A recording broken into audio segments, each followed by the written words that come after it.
حضرت عمر فاروق رضی اللہ تعالیٰ عنہ 22 لاکھ یا 32 لاکھ مربع میل پر حکومت کرنے والے بادشاہ، جن کا روب و دبدبا بہت بلند و بالا، جن کی شان و عظمت بے حد و بے شمار، لیکن خدا کی قسم یہ ایسے لیڈر ہیں کہ ان کی عاجزی بھی بے مثل و بے مثال ہے۔ آج اگر کسی کو کوئی نعمت مل جائے نا تو اس کی اکڑ کہیں نہیں جاتی ہے، لیکن یہ ایسے ہیں کہ کبھی اکڑتے نہیں ہیں، بلکہ مصطفیٰ کریم کی غلامی پر ایسے دیوانے ہوتے ہیں، وہ یہی کہتے ہیں کہ ہم تو کچھ نہیں، جو ملی ہے حضور کی نسبت سے ملا ہے۔ حضرات محترم، حضرت عمر فاروق رضی اللہ تعالیٰ عنہ کی عاجزی انکساری کی داستان سماعت فرمائے۔ حضرت عمر فاروق رضی اللہ تعالیٰ عنہ نے بیت المقدس کو آزاد کرانے کے لیے ایک وفد کو بھیجا، توجہ رکھیے گا، ایک وفد کو بھیجا، اور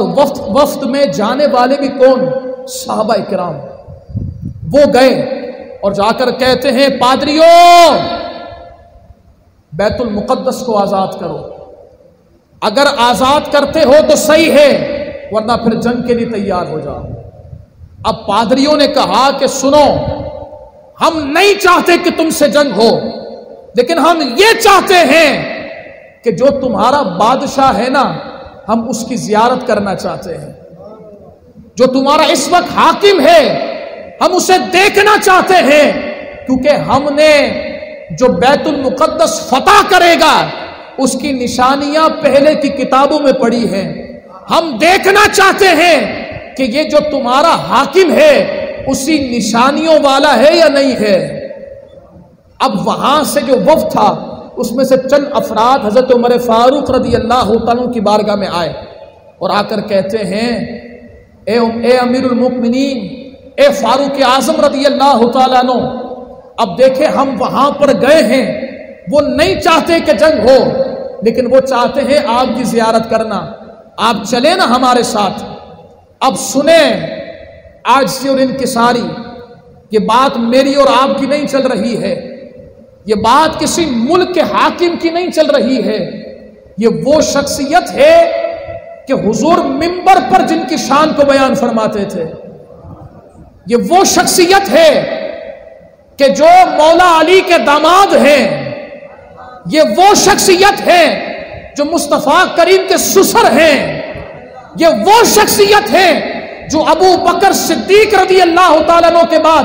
پوری امت میں سب سے افضل و اعلیٰ ہے۔ یہ وہ شخصیت ہے جب کہا نا کہ چلنا ہے چلو،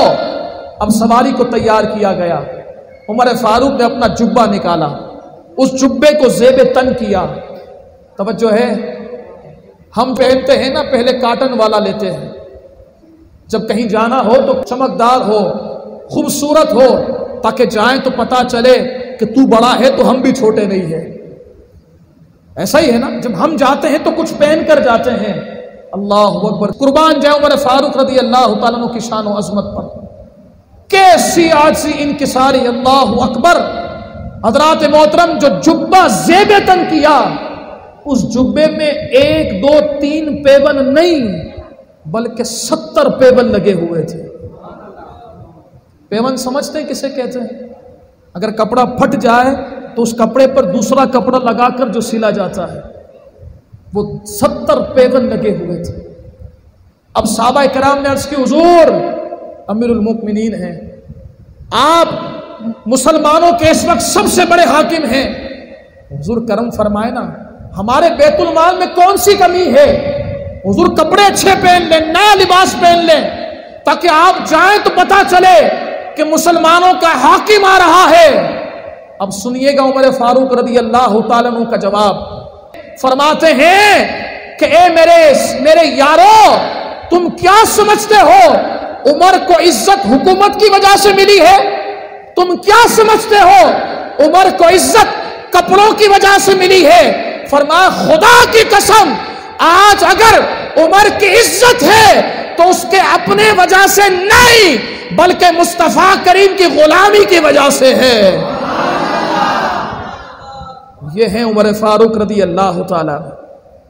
جب آپ گئے نا بیت المقدس سر پر امامہ ہے، پہول لگا جبہ ہے، اور جیسے ہی آپ بیت المقدس کے گیٹ پر پہنچے، سارے پادری جو دور کھڑے تھے وہ بھاگتے ہوئے آ کر کہتے حضور ہم آپ سے جنگ نہیں لڑیں گے، ہم آپ سے مقابلہ نہیں کریں گے، ہم آپ کے مد مقابل نہیں آئیں گے، آپ کو بیت المقدس چاہیے، یہ لے ساری چابی آپ کے بارگاہ میں حاضر ہے۔ اب جو ساتھ کھڑے تھے کہا او بابا جنگ کر لو، ابھی موقع ہے، تعداد بھی کم ہے، ابھی ان کو پکڑ لو، ابھی ان پر گرفت ہو سکتی ہے۔ پادری کہتے ہیں چپ، جس کی شانیں ہم نے پڑھی ہے، خدا کی قسم پہلے کی کتابیں بتاتی تھی یہ عمر ہی ہے جو بیت المقدس کو فتح کرے گا۔